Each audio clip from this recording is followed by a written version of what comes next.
माय महाराष्ट्राची बातमी तंतोतंत खरी ठरली। अखेर प्रचंड घडामोडीनंतर इचलकरंजी महापालिकेचा पहिला महापौरपदी उदय धातुंडे यांच्या नावाची घोषणा मंत्री नामदार चंद्रकांतदादा पाटील यांनी आज नगरसेवकांच्या बैठकीत केली। आमच्या माय महाराष्ट्र न्यूज चॅनल तर्फे कालच उदय धातुंडे यांच्या नावावर शिक्कामोर्तब होणार हे वृत्त तंतोतंत खरे ठरल्याने अनेकांनी माय महाराष्ट्राच्या खात्रीलायक वृत्त प्रसाराचे कौतुक व अभिनंदन केले आहे। आज भारतीय जनता पक्षाच्या कार्यालयात झालेल्या नगरसेवक बैठकीत उदय धातुंडे यांना महापौर तर उपमहापौर म्हणून अनिल डाळ्या यांची उमेदवारी जाहीर करण्यात आली। यावेळी चंद्रकांतदादा पाटील यांनी सर्वानुमते महापौर व उपमहापौर यांची निवड करण्यात आली आहे। महायुतीचा महापौर इचलकरंजीकरांना मिळत असून सर्वांनी एकोप्याने काम करून भूतो न भविष्य असा विकास इचलकरंजीचा करावा। आम्ही कायम विकासाच्या पाठिंबा देत राहू असे सांगितले।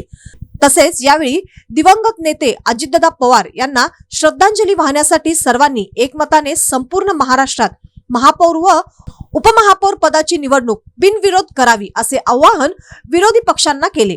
या निवडीवेळी माजी मंत्री प्रकाश आवाडे, भाजप प्रदेश उपाध्यक्ष सुरेश हळवणकर, आमदार राहुल आवाडे, गट नेते विठ्ठल चोपडे, शिवसेना जिल्हा प्रमुख रवींद्र माने, सुनील पाटील, श्रीरंग खवरे, शशी मोहिते, प्रकाश दत्वाडे, अजित मामा जाधव, रवी रजपुते यांच्यासह महायुतीचे नगरसेवक उपस्थित होते।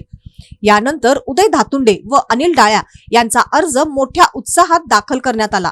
यावेळी समर्थकांच्या घोषणाबाजीने परिसर दणानून गेला।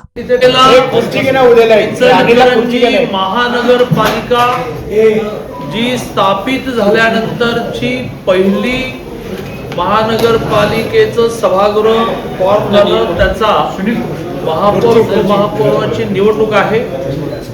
उमेदवारी अर्ज भरण्याची मुदत 29 ते 6 हा शेवटचा दिवस आहे।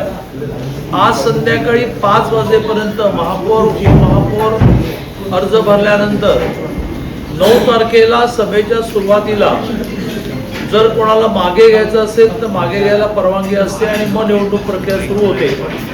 मी आपल्या माध्यमातून इथे जी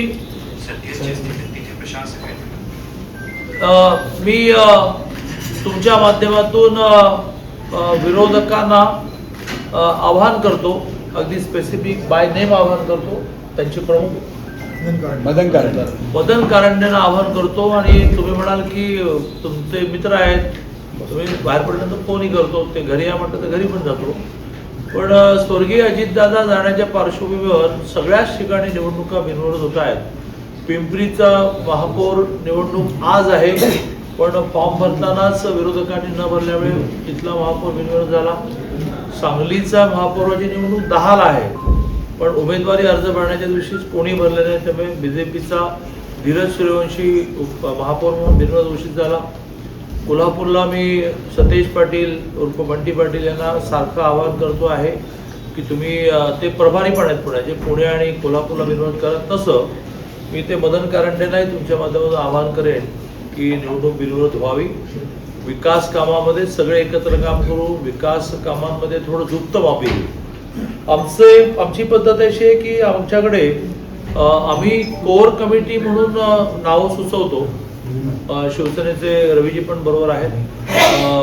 नावं सुचवल्यानंतर आमची कोर कमिटी जी 7 जणांची आहे ती राज्यातल्या अगदी विधानसभेचे उमेदवार, उद्या मंत्रीपद, महापौर, स्थायी सगळं 7 जण बसून आम्ही ठरवतो। कधी कधी आम्ही ऑनलाईन एकत्र येतो, पण 2 जण मात्र समोरासमोर बसतात।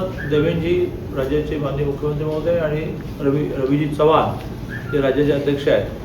तर त्यांनी कोर कमिटीने पाठवलेल्या 5 नावामधून महापौर म्हणून श्री उदय आनंदा धातुंडे यांचं नाव फायनल केलं, जे आता मी नगरसेवकांच्या बैठकीत घोषित केलं। आणि उपमहापौर म्हणून अनिल कुमार देवकरण डाळ्या अशी 2 नावं मुख्यमंत्री महोदय आणि राज्याचे अध्यक्ष रवी चव्हाण यांच्या परवानगीने घोषित केलेले आहेत। आणि पुन्हा एकदा मदन चाळकेंना आवाहन करतोय की आपण विकास कामामध्ये खूप तसं छोटं आहे आपलं इचलकरंजी, आपण हातात हात घालून काम केलं पाहिजे, त्यामुळे बिनविरोध व्हावी।